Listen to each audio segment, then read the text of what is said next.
Good morning and welcome.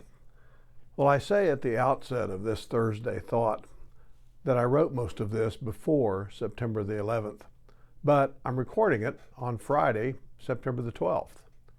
Now, you need to know that I very much have 9/11 on my mind today. I watched it all unfold some 24 years ago. I grieved with the rest of the country as the towers fell, first one and then the other. I thought about the future, what that might look like as we prepared for a war of the kind that we had never fought before. That Super Bowl commercial for Budweiser that ran only one time, that one with the Clydesdales kneeling, that still brings tears to my eyes. This has been an intense week politically, with the Kirk assassination and the 9/11 observance. It has also been intense for me personally this week as I had to attend to several situations that drained much of my emotional energy. That's one reason why I'm recording this on Friday instead of Thursday. So with that understanding, let's launch into the thought that I had prepared for this week.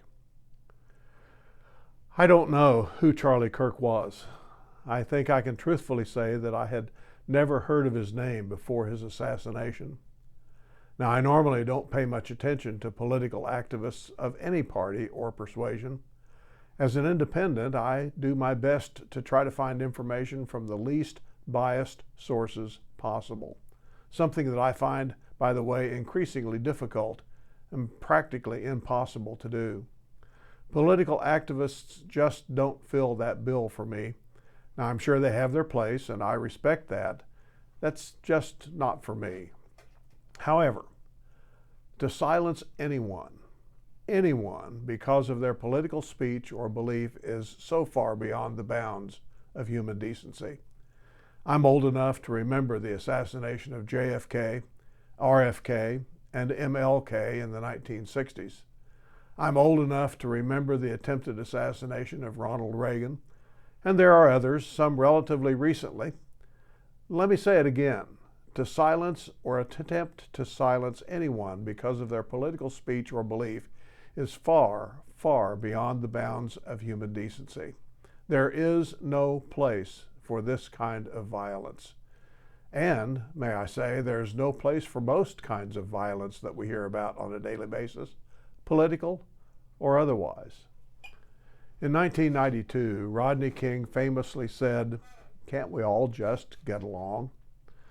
That question remains unanswered in the minds of many and in the minds of others. The answer is a resounding no.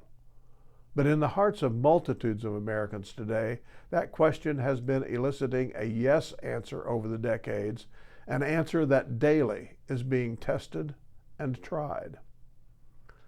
So, what's the answer? How do we fix this? Well, I'll tell you now that I don't have the answer. I don't know how we fix someone's desire and a need to kill someone that they disagree with politically. What I do know is that we can look inward. We can look at our own biases, our own beliefs, our own tendencies. We can take a good look at what we hear on TV or radio, what we see on social media, what we read and absorb. We can take another good look at how we think about others who disagree with us politically, religiously, or philosophically, and how we might act toward them. We can check our speech, the words we say, and how we say them. We can control our own thoughts and motives. And if we find that we can't control those thoughts or actions, we can get the help we need in order to bring those things under our control so we don't contribute to the problem, but rather become part of the solution. In other words, we may not have any influence over what the president says or what the Senate minority leader says. We may not be able to influence the speech of our governor or our attorney general, but we can decide what we are going to say and do and think.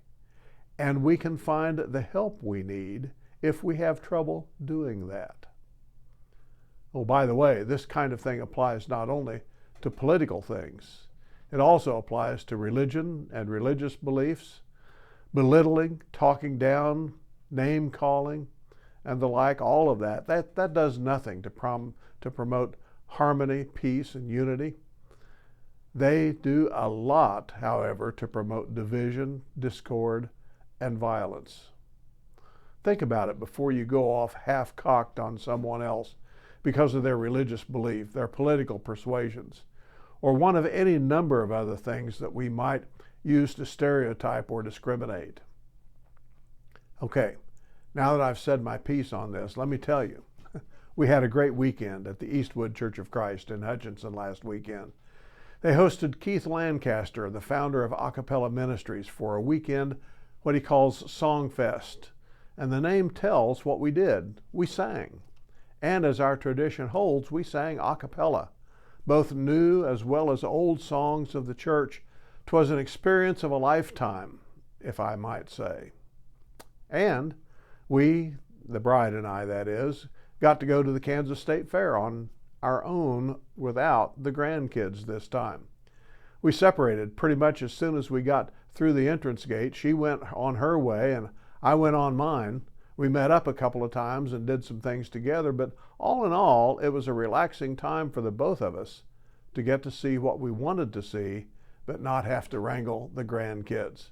Now, don't get me wrong. I love taking the grandkids to the fair, but sometimes I like to go and just be me. I saw some of the livestock exhibits, which she doesn't care so much for, and she was able to see some of the more domestic exhibits, I guess, that are on the fairgrounds. We rode some of the more tame rides that we traditionally go for, the train, the old mill, the sky ride.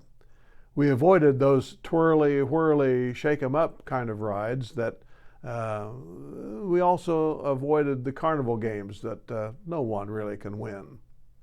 We ate ice cream under the grandstand, had a funnel cake, enjoyed lunch at the Cottonwood Building. I got my usual catfish lunch there, and she got the chicken and noodle lunch. Pretty good stuff.